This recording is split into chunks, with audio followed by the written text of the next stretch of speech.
Welcome back, everybody. The new year brings recognition of January as Substance Use Disorder Treatment Month.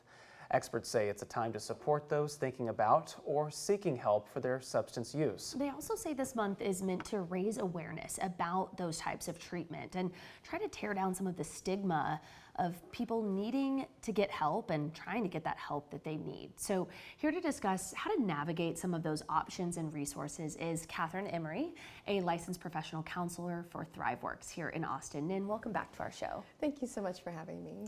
We appreciate it. We know that this time of year, a lot of folks are reflecting, and we know that with this awareness month coming up too, it might be time that folks are having some really honest conversations with themselves. So if someone is struggling with something like substance use disorder, what are some of the barriers they might run into when taking that first step towards trying to get some treatment? Yeah, there are a few. I'd say finances for a lot of people can be tough. Yes, there are some free local community resources, but those usually fill up. Sometimes it can be hard to get into. Otherwise, substance abuse treatment can cost thousands, if not tens of thousands of dollars, so that can be really difficult.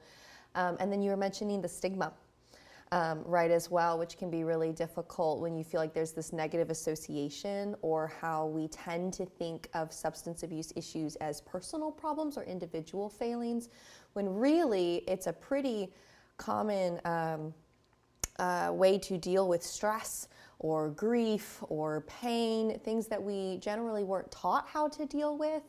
And so, or maybe we were marketed to use alcohol or other substances to deal with our problems. And so I think there's kind of that commonality there, that use. Mm-hmm. Given that those difficulties exist for people to get that treatment, what then is your advice, and what would you say to someone about how to get over those and then perhaps reach out to get that help that they need?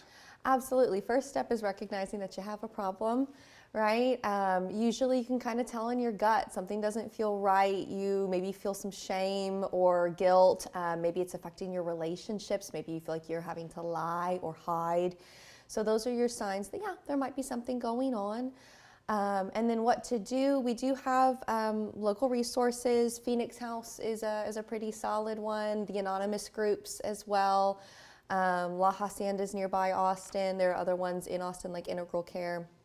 But also just like social commitments, there are support groups around, but if you've got a friend or a family member who's also struggling, make that handshake, make that verbal commitment that says, we're going to quit together, or we're going to address this together. It can be scary to be vulnerable, to face that judgment.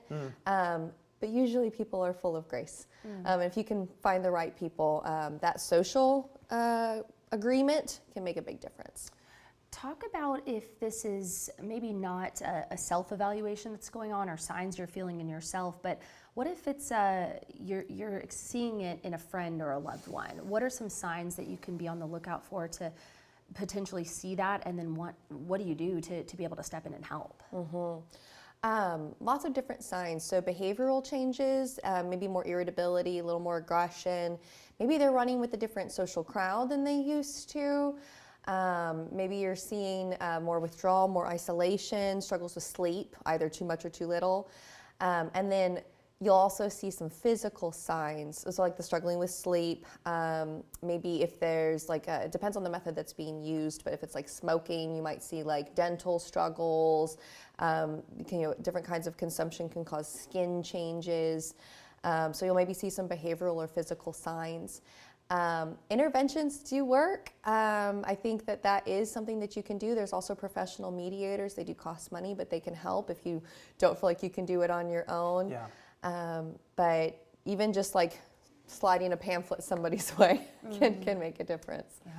Well, then we are coming short on our time, but I think that it is a lot of good help to share with people, especially some of those resources that they can access in our communities to get the help that they need. But thank you again so much for joining us and talking through this with us. We appreciate it. Thank you so much for having me.